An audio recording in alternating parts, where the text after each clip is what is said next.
Monsieur le Président de la République,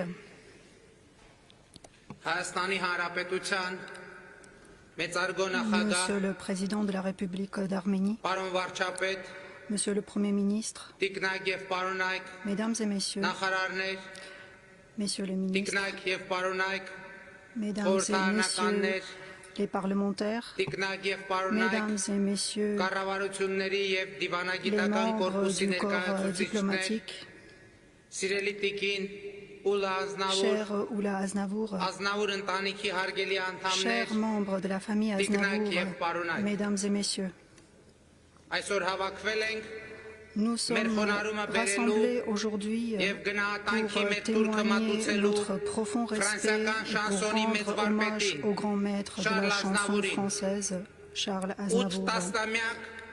Son nom, durant près de 8 décennies, a dessiné un sourire sur des millions de visages, a accéléré ou ralenti la respiration à des dizaines de millions de gens, a fait briller les yeux des centaines de millions de personnes. Et ce même nom, en ce 1er octobre 2018, a soudain arrêté la course de la vie internationale et de la planète Terre en marquant un chagrin inconsolable sur le visage des gens, en laissant une dernière affiche sur les unes des journaux avec en titre à l'âge de 94 ans, c'était un Charles Aznavour. Mais de quoi parlaient ces titres? De quoi parlaient ces affiches? D'un désespoir ou d'une vanité? Non, pas du tout. Ces titres parlaient d'une grande victoire remportée par ce grand homme et par ses parents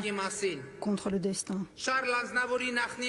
Les ancêtres de Charles Aznavour, rescapés du génocide, ont erré dans le monde et ont trouvé refuge en France quand des milliers d'autres Arméniens qui y avaient retrouvé l'espoir d'une nouvelle vie, et c'est là où est né Varinak Aznavour, qui allait devenir plus tard le grand Charles Aznavour. Varinak Charles a traversé de rudes épreuves pour trouver sa vocation à laquelle il était le seul à croire. Tout le monde autour de lui essayait de lui convaincre que la scène, ce n'est pas pour lui, de lui expliquer que chanter, ce n'est pas sa vocation, que le destin avait déjà été généreux à son égard en sauvant ses parents du génocide. Varinak Aznavour n'avait pas besoin de compréhension ou de compassion. Il savait sa vocation, il connaissait sa mission, et cette mission qui était la sienne était celle de traverser tout ce chemin menant de Varinak Aznavour jusqu'à Charles Aznavour. Il a continué à écrire et à chanter et à composer, dans des salles vides ou remplies à moitié, en donnant le temps au monde pour comprendre qu'une étoile nouvelle était née dans le ciel de la culture mondiale, qui va faire exploser pendant des décennies les plus grandes salles de concert de l'univers. Et sa voix s'est répandue dans tous les coins du monde, en atteignant les cœurs même les plus froids dans les pays les plus lointains. Je n'ai malheureusement pas eu le temps de connaître personnellement le grand maître Charles Aznavour, mais croyez-moi, je le perçois comme un proche parent.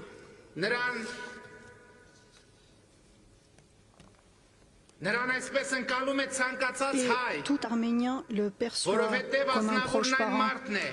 car Aznavour est celui qui a porté le nom des Arméniens sur le toit du monde, qui a donné une nouvelle couleur et un nouvel élan à la fierté arménienne, qui a pu vivre les joies et les malheurs, les rêves et les aspirations de son peuple.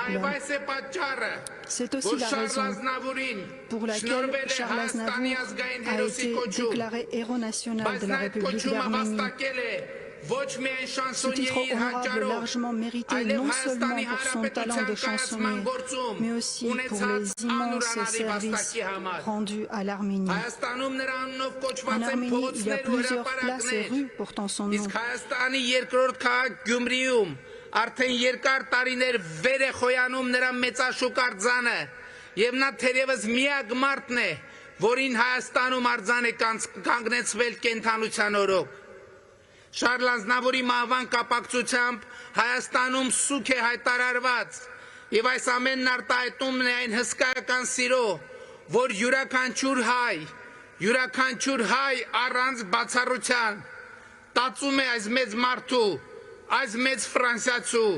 աշխարհի այս մեծ քաղաքացու նկատմամբ։ Ֆրանսիայի Հանրապետության մեծարգո նախագահ պարոն Էմանուել Մակրոն, Շարլ Ազնավուրի հրաժեշտի այս վեհաշու կարողության ընթացքում չեմ կարող չարտահայտել այն առանձնակի հարգանքն ու երախտագիտությունը, որ մեր ժողովուրդը տածում է ձեր երկրի նկատմամբ։ Եվ ցանկանում եմ հայ ժողովրդի երախտագիտությունն արտահայտել Ֆրանսիայի պետությանը եւ բոլոր ֆրանսիացիներին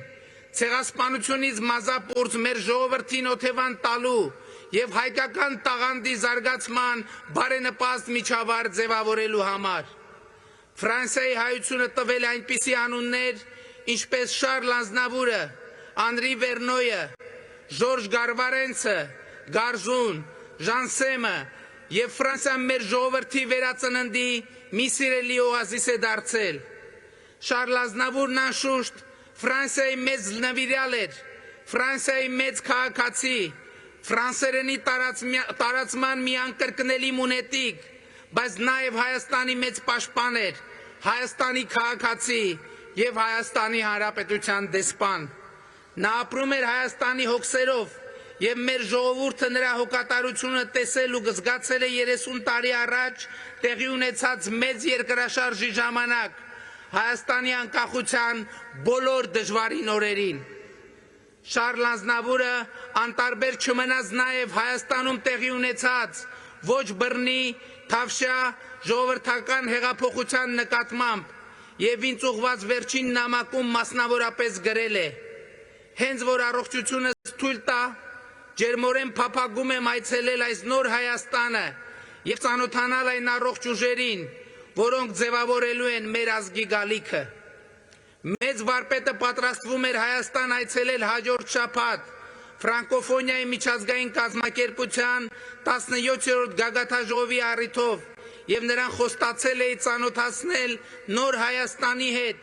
խոստացել էի, որ նա միանգամից կզգա նոր Հայաստանի հաղթանակած քաղաքացու լավատեսությունն ու ոգին։ Ցավոք այս խոստումը չկարողացա կատարել։ Սփոփանքս այն է, որ Ազնավուրն այնուամենայնիվ հասցրեց իր վերջին ուղերձը հղել նոր Հայաստանին, ինձ գրած նամակում ասելով. Սրտանց փափագում եմ, որ Հայաստանի երիտասարդությունը կարողանա երբևէ դրսևորել իր ողջ ներուժը եւ իր երազանքներն իրականություն դարձնել Հայաստանում։ Սիրելի վարպետ, մեծարգո Շարլ Ազնավուր,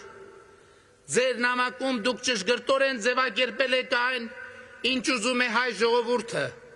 ինչ ուզում է Հայաստանի երիտասարդությունը։ Եվ այստեղ, հիմա, աշխարհի աչքի առաջ, ուզում եմ հանդիսավոր կերպով ձեզ խոստանալ, որ իրականություն կդարձնենք ձեր պատգամը, կյանքի կկոչենք ձեր ցանկությունը։ Ուզում եմ հավաստիացնել, որ ամենացորդ նվիրված եմ այն գործին, որ նոր Հայաստանը պիտի դարձնի այնպիսին, ինչի մասին դուք երազում էիք։ Ազատ եւ երջանիկ Հայաստանը իսկապես արժանի գնահատանքը կլինի հայ ժողովրդի եւ Հայաստանի նկատմամբ ձեր ունեցած անուրանալի վաստակի։ Խոնարհվում եմ ձեր առաջ, մեծ ֆրանսիացի, մեծ հայ, մեծ արվեստագետ, մեծ հումանիստ, ննջիր խաղաղությամբ, սիրելի վարպետ,